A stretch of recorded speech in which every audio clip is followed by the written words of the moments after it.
नमस्कार। एनसीपी प्रमुख शरद पवार द्वारा कांग्रेस की महाराष्ट्र राजनीति में जो तोड़फोड़ का बड़ा खेल खेला गया, उससे एनसीपी कांग्रेस शिवसेना के महाविकास अघाड़ी गठबंधन में हड़कंप मचा हुआ है। कांग्रेसी नेताओं ने अब शरद पवार को सबक सिखाने की ठान ली है।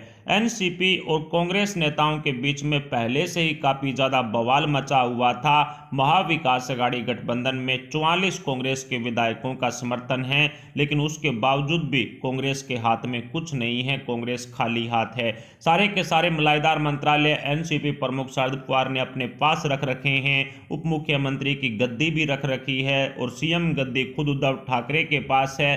ऐसे में कांग्रेस के पास अब महाविकास अघाड़ी गठबंधन में खोने के लिए कुछ भी नहीं है। ऊपर से वित्त विभाग एनसीपी के नेता अजीत पवार के पास है, जिसकी वजह से कांग्रेसी नेताओं का फंड अजीत पवार रोक देते हैं। इस कारण कांग्रेस के नेता अजीत पवार से काफी खफा हैं और अब जिस तरह से एनसीपी प्रमुख शरद पवार ने कांग्रेस में जो लूट मचाई है, उसकी वजह से कांग्रेस आला कमान सोनिया गांधी काफी नाराजगी व्यक्त कर चुकी है।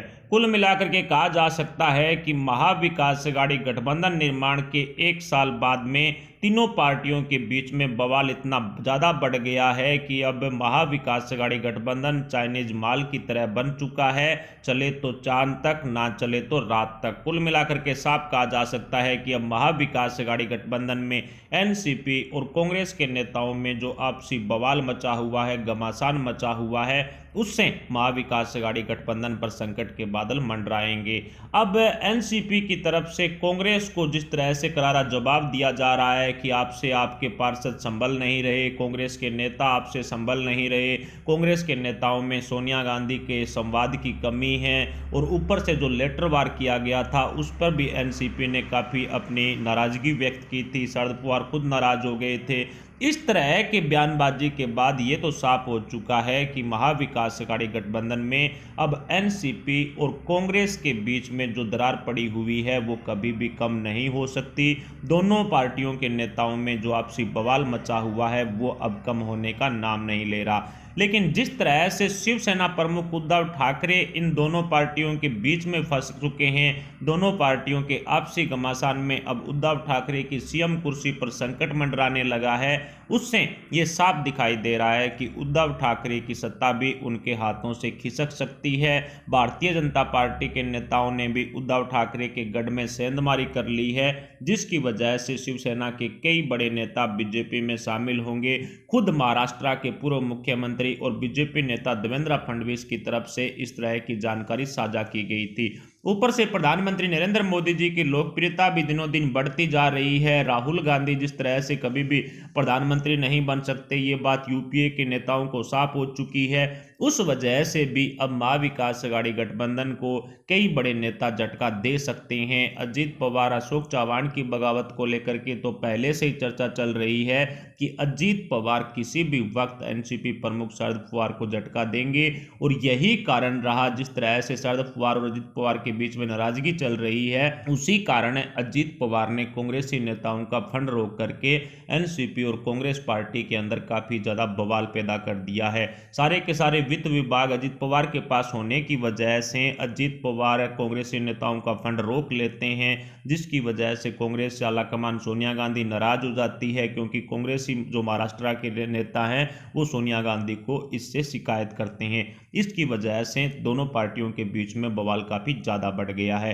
अब अजीत पवार को लेकर के साफ हो चुका है कि किसी भी वक्त वो शरद पवार को झटका देंगे।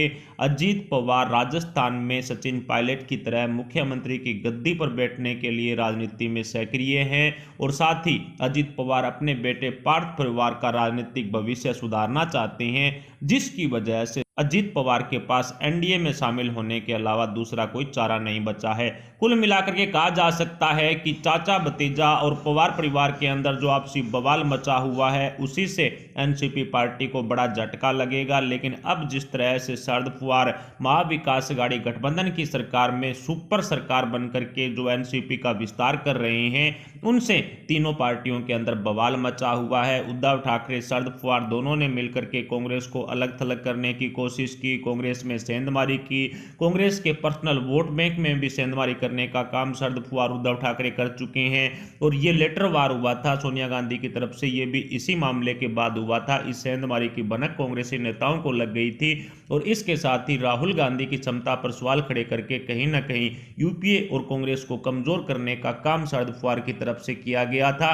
इसलिए सोनिया गांधी ने इस बीएमसी चुनाव 2022 से पहले पहले गठबंधन तोड़ने के लिए रास्ते तलाशने शुरू कर दिए हैं और यही कारण रहा कि बीएमसी चुनाव 2022 के लिए कांग्रेस ने अकेले चुनावी मैदान में उतरने का फैसला ले लिया है। कहा जा सकता है कि बीएमसी चुनाव 2022 के बहाने कांग्रेस अब एनसीपी और शिवसेना से अलग हो रही है, धीरे धीरे कहीं ना कहीं बहाने तलाश रही है और आने वाले समय में कांग्रेस दोनों संगठन से, जैसे कि एनसीपी हुए, शिवसेना हुए, दोनों पार्टियों से अलग होकर के महाविकास अघाड़ी गठबंधन को तगड़ा झटका दे सकती है। कुल मिलाकर कहा जा सकता है कि सोनिया गांधी अब किसी भी हालात में एनसीपी प्रमुख शरद पवार और उद्धव ठाकरे के द्वारा की गई टिप्पणी का जो कहीं ना कहीं बर्दाश्त नहीं कर पा रही है और अब एनसीपी प्रमुख शरद पवार को सबक सिखाने के लिए उद्धव ठाकरे की सीएम गद्दी पर कांग्रेस का संकट मंडराने लगा है। जिस तरह से अर्नब गोस्वामी के केस को लेकर के, सुशांत सिंह राजपूत केस को लेकर के, कंगना रनौत का ऑफिस तोड़ने के मामले को लेकर के, पालघर मामले को लेकर के, टीआरपी घोटाले को लेकर के, इसके इर्द गिर्द शरद पवार ने उद्धव ठाकरे को घुमाए रखा। उसकी वजह से शिवसेना और उद्धव ठाकरे का विरोध महाराष्ट्र में बढ़ गया। अब ममता बनर्जी का जो पश्चिमी बंगाल में असर हुआ है, टीएमसी का जो असर हुआ है, वही हाल अब शिवसेना और उद्धव ठाकरे का महाराष्ट्र में होगा, क्योंकि आने वाले समय में कांग्रेस के 44 विधायक यदि उद्धव ठाकरे से अपना समर्थन वापस लेते हैं तो निश्चित मान करके चलिए उद्धव ठाकरे अपने पद से इस्तीफा देना होगा उनको। 145 का बहुमत आंकड़ा उनके पास नहीं बचेगा, उद्धव ठाकरे की सरकार गिरेगी।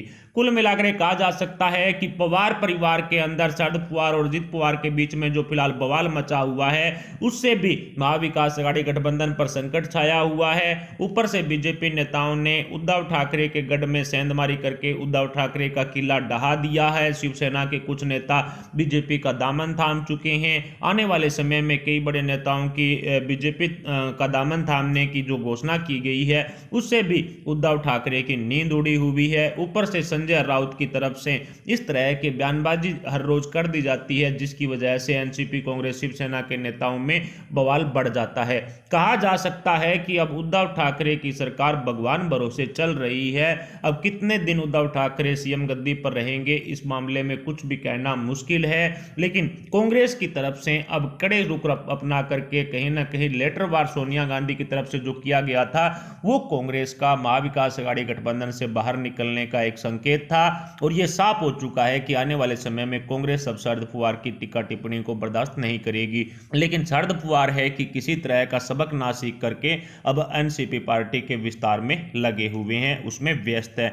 कुल मिलाकर कहा जा सकता है कि उद्धव ठाकरे की सीएम गद्दी पर संकट मंडरा रहा है और फिलहाल क्या बीजेपी नेताओं की तरफ से सेंधमारी करके उद्धव ठाकरे की सरकार गिराई जाएगी या फिर खुद महाविकास अघाड़ी गठबंधन के नेता ही गिरा देंगे, इस पर आप अपने विचार में कमेंट बॉक्स में बताएं। साथ ही वीडियो को लाइक करके हमारे चैनल को सब्सक्राइब जरूर कर लें। अभी के लिए इतना, मिलते हैं अगले अपडेट के साथ, तब तक के लिए जय हिंद, जय भारत।